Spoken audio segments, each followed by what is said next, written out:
Hi అండి. ఈరోజైతే ఎంతో రుచికరంగా ఉండే పాలకూర పప్పును తయారు చేసి చూపిస్తున్నాను. పాలకూర పప్పు సింపులే కదా, దాంట్లో చూపించేది ఏముందనుకుంటున్నారా? కొంచెం తేడాతో ఒక చిన్న చిన్న టిప్స్ తోటి ఈ పప్పునైతే తయారు చేసి చూపిస్తానండి. నాకైతే అన్నం కొద్దిగా పప్పు ఎక్కువగా ఉండి నెయ్యి వేసుకొని తింటుంటే అమృతంలాగా అనిపించింది. ఆత్రం ఎక్కువ కదా, ఎప్పుడెప్పుడు తిందామా అని అనిపించింది.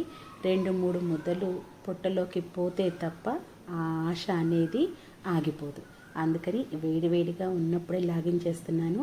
చెప్పాల్సిన అవసరం లేదండి, మీకు కూడా ఉడుకుతున్నప్పుడే ఎప్పుడెప్పుడు తిందామా అనిపిస్తుంది. అంత రుచికరంగా ఉంటుంది ఈ పాలకూర పప్పు.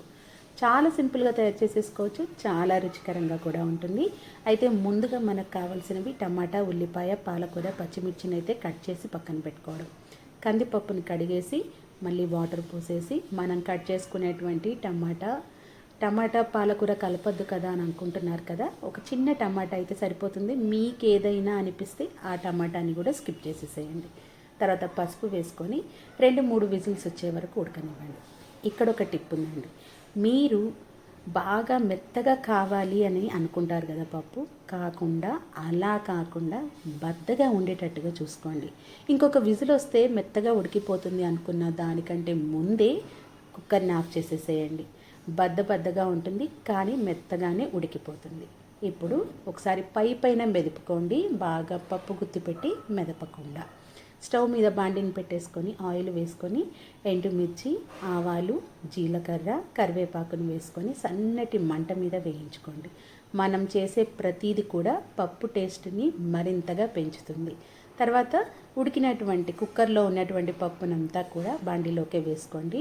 మళ్ళీ చెప్తున్నాను, పప్పు గుత్తి అస్సలు యూజ్ చేయకండి. ఇలా బద్దగానే పెట్టేసుకోండి. ఫ్లేమ్ని మీడియం టు లోకి అడ్జస్ట్ చేసుకొని ఉడికించుకోండి. ఇప్పుడు తగినంత ఉప్పు, తగినంత కారాన్ని వేసుకోండి. కొంచెం స్పైసీనెస్ కావాలంటే కొంచెం కారం ఎక్కువ వేసుకోండి, తక్కువ కావాలి అనుకుంటే కారం తక్కువగా వేసేసుకోండి. ఉప్పు కారాలు వేసుకున్న తర్వాత బాగా కలుపుకొని ఒక 5 నిమిషాలు ఉడకనివ్వండి. చివర్లో ఇప్పుడే చింతపండు గుజ్జు కాకుండా నిమ్మకాయ రసాన్ని పిండుకొని టేస్ట్ అయితే అదిరిపోతుంది. మీరు ఎప్పుడు చింతపండుతో ట్రై చేసి ఉంటారు, ఇలా తప్పకుండా ఒకసారి ట్రై చేయండి.